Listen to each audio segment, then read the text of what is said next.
5, 16, 19, 21, 30, 3 and 10. Check results. You remember? It's pod a day. Ooh, welcome. Hello. Today, we're talking about Sssniperwolf. Sniperwolf. Because that's kind of been a thing. That's kind of snowballed into something that has been wow all over my Twitter today. Varying arguments. If you don't know who Sniperwolf is, she's only one of the biggest creators on the platform. Although I'm not sure she's still that. She was that period in time. Kind of found her meta, her lane. In the reaction content world where you react to stuff, and you get different types of reaction videos.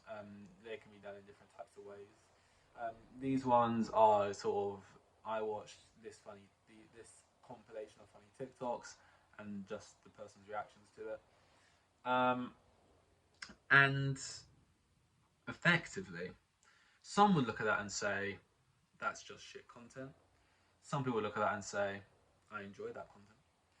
Some people look at that and go, that's not only bad, but it's harmful because people put effort into making the TikToks and you're taking those TikToks, not crediting the people who made them, and then monetizing off it, which is what Dddoxxed Films is basically saying about Sniperwolf. And basically, Dddoxxed Films, he made like his own like series, which he's been doing non-stop. It's not been running alongside other videos. Mainly, it's just been this. He's quite passionate about this, and it's kind of been on his Twitch where he streams him watching the Sniperwolf videos of her watching TikToks, and he plays Sniperwolf bingo, where everyone marks something off when Sniperwolf does something. Like, because most of her reactions, if I didn't clarify this earlier, aren't real much of reactions. Doesn't comment much, doesn't maybe transform the video much, which is what his point is. So play like a bingo, she's gonna rattle through like 1 of 7 words, probably 1 of 7 phrases, 1 of 7 reactions, 1 of 7, editing choices, and it's kind of just that, rinse and repeat, editing mistakes, things like that, right? And she has a problem with that because someone's calling her out, coming for her bread, attacking her money, her wealth, saying YouTube, calling at YouTube, it's saying like, what this you put this creator on a pedestal and she's making this shit stealing other people's content, right? And there's something like wrong with that, really. Obviously she's entitled, or not even, I don't know. She's like obviously gonna have an issue with someone calling her out constantly in YouTube videos, especially if those videos are getting a decent amount of views, maybe challenging the views you're also on at the moment. And I've watched a lot of them at the beginning because they're funny. They were funny, and it was like something new. And I like streams and that. And it's never been like anything personal or harmful, like in terms of the way she looks or sounds and stuff. And whenever like someone in the chat has made a comment on that type of thing, he usually does shut it down and say like we're not doing that. We're more just laughing at how bad these videos are, and simultaneously shining a light on the fact that this is something he doesn't like and he wants to actively change around the space, right? And then basically Sniperwolf was like out in LA somewhere near where Dddoxxed Films lives. I don't know how she knows where Dddoxxed Films lives. And she posted a photo while outside his house saying, should I pull up on Dddoxxed Films and talk to him, right? Doxing, I could have said. I could have rounded this up to say Dddoxxed Films has made videos about Sniperwolf saying he doesn't like his content, and Sniperwolf have doxed him. That more or less that. And there's two sides to this. There's two sides, because in terms of like, if you've been watching a lot of the streams Dddoxxed have been doing, and therefore by watching those streams, by association, you've therefore been watching a lot of Sniperwolf's videos because that is what streams are. Then you can, I think you're on a better platform to have what your opinion is, right? I think it doesn't look as good for Dddoxxed Films when you just see both informations presented as it's on Twitter, right? And how you see it on Twitter is, okay, this person's mad at this person because they feel like their address was doxed or something online. Why was their address doxed? Apparently she's doxed his address by accident. You could argue she took it down immediately because she wanted to speak with him in person, because for the last 3 months he's consistently been making videos only about her and her content, right? And when you see it like that, it doesn't look that good. Like when I started to think about it, really, and I kind of thought about this for a while. It's like, I haven't watched any in a long time as well, because it's just like streaming 2-3 times a week, maybe once a week, I'm not sure, I've been watching, and it's always the same thing, it's always the same game they're playing, and it's always the same this every single video then on your channel being about this. And I think the point where he would maybe not have a leg to stand on is if you're like, well, this is what I'm currently passionate about, I want to speak about and make most of my videos about, that's one thing. But if it's always about the same person, you know, there's people like XQC who's like the biggest sort of person right now who watches stuff, and he'll just sit on stream and just watch things and not speak for like 10 minutes or whatever, or like, I don't know, I've never watched SQC stream, right? But that happens. I don't know if this is plugged in actually. It's I think I forgot to charge it. But anyway, you know, why not do some on this guy and another week do one on this guy? But it's always the same. So I get how it can feel like a personal attack in that way. At the same time, and you boil it down, he also has a decent leg to stand when you took a photo outside his house, therefore showing where he lives, and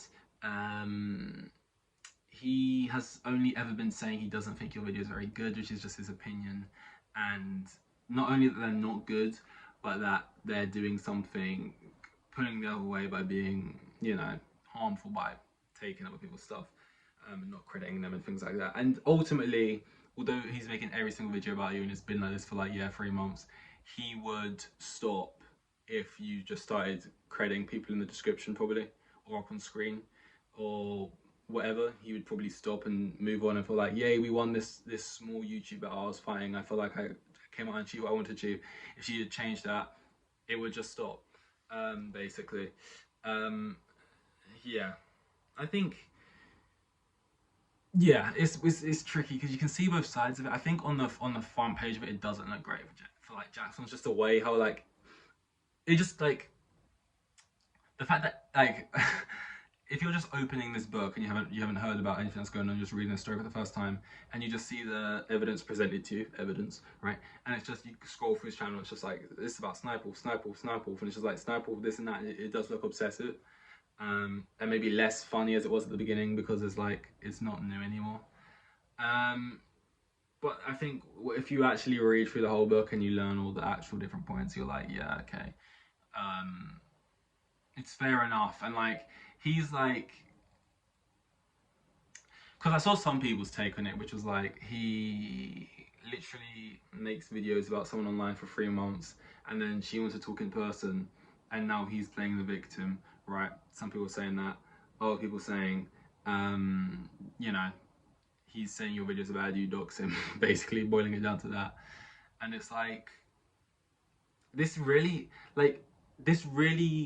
is becoming like a personal thing. Like, I don't like you, you don't like me. Like, it's like, realistically, if she just put people's TikTok accounts in the description, or said this TikTok isn't said out loud, then this would all probably stop, and it would be that simple. But she probably feels like she doesn't have to do that for whatever reason, and also doesn't want to do it because Jax films. Like, there's a part of you as a human where it's like, okay, I guess like, if a bunch of people as a collective were telling me this, I'd maybe do it. But the fact that I'm doing this because this guy has told me to do it is like, you don't want to do it extra now because it's like you're telling me to, which, you know, is just a natural thing she also probably feels about it. And also, it's hard to feel like, as well, you're really doing anything wrong when you've been doing it for so long and no one's really said much about it. And YouTube, the platform you've been working on, has praised you as one of the better creators on that platform, or for being so big. They're like, the literal platform I work on doesn't think I'm doing anything wrong and has actively praised me and my videos. So the fact that this guy is making all these videos about me claiming I'm doing something wrong and like is being obsessive, I can see both sides, both points of view. And now it's just at a boiling point where it's becoming something that everyone's talking on Twitter. And it's like, once it gets to the public domain in that way, no, there is no one person who's going to look like they're definitely right or they're definitely right. Both people are going to kind of look shitty in some kind of way. But, you know, it's part and parcel. You know what's happening right now? The infield fights, them misfits boxing and all that. I think so far, like, it's just been.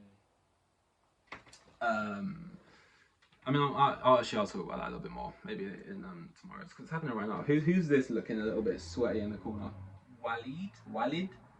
I think he's fighting Dean the Great? Is that right? I feel like I made that up. It's Dean something. They are their beef. I saw earlier Kenny was fighting. He lost. Swarms lost in like 10 seconds. I like Swarms. He seems like a good dude, but he's never won any of these boxing fights, and I'm not sure if this is for him, because there's who now. You're gonna have to fight just like a lard ass or something. That was me, but yeah. Yeah, what are they in? They're in round 3. Yeah, Dean the Great, he's probably gonna win that. Also, Man United, this is all over the place, and it hasn't really been particularly funny or entertaining. Not that I'm trying to say these are usually funny or entertaining. That's not. I'm not really claiming that's my bag, but at least try usually. This has kind of just been me saying it like a lazy news reporter, just stating out facts. But you know, I don't know. I don't really feel like I'm in the right. I don't know. It's not coming naturally right now. But United, they're fucked. They have fucked around for so long that they. I mean, they could have sold McTominay and Maguire for a combined 50 million. They fucked around so long, didn't get that over the line.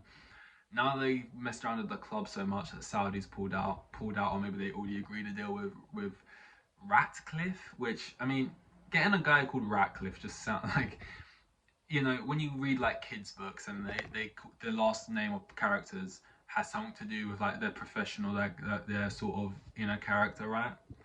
Ratcliffe's not a great sign, is it? But not to say he's particularly dodgy, but him coming in means that your current owners remain for longer. So I don't think United fans are happy about that. I feel sorry for them in a sense, because I know how shitty that would feel. But at the same time, you know, it's this is competitive sport. This is I'm just speaking for no reason. This is competitive sport, and you know, as a Chelsea fan, they're a rival, and like, you know, seeing Newcastle get taken over, seeing them challenge, and then what, you're going to add United back into the mix, and you know, you kind of want this to happen. You know, it's you want to see United stay in the mud. Yeah, but to be honest, United, in a way though, at the same time, obviously it's more competition, which you don't want realistically. That's a smart answer. But in a way, if I'm thinking as a neutral, obviously you don't mind it if more teams are getting taken over. It's kind of like, there was a point where only a couple clubs had these big takeovers, right? And it's like, oh, there's a couple giants, and it's just not fair. It's not level. But if pretty much you get to a point like in 10 years when 15 of the clubs or more even have all been taken over, it's just like, okay, all the clubs are billionaire clubs, and it's kind of more level. But that's not the point I was going to make. The point I was going to make is, like, having just someone else to dethrone City would be nice, unless that's Tottenham or Arsenal. But having someone else that wasn't Tottenham or Arsenal, who are the current teams trying to do that right now, which sucks. Yeah, I think actually they are top of the league, Arsenal and then Tottenham, or the other way around, Tottenham then Arsenal. Which is just like the two teams I would least want to be up there are currently up there. So that's not ideal. Like, I would rather Liverpool, United, even. Anyone else, maybe not Brighton, but anyone else, I would, you know, yeah. It's kind of weird, like, because I feel like, at least the section of Chelsea fans I see, and me included, kind of had this feeling that like Brighton are kind of becoming like this rival now, to us in a sense. I know like they apparently have a good relationship with them, even though they fleece us for extortionate amounts of money every time. But we work with them a lot, and we sign all their players and their staff. But I don't know. I don't like Brighton. I want to see Brighton lose. Like, when I check like the fixtures of a weekend, I look at Brighton and I go, oh, I'd like them to lose that. You know, I don't like Brighton at this point. I want them to do badly. So something's kind of happening there. But yeah, this hasn't been my best. This has been a little bit all over, a little bit low energy. This isn't even on. I really need to remember to charge things. I am a fool. But yeah, I'll talk about the fights and stuff in the next one. We'll get the energy back up. But thank you, Dankeschön. Yeah. Here with the kids, and have like 3 kids, and the geezer was probably on like maximum 20 bags a year. Like the most boring bloke you'd ever meet. He was like a Euro.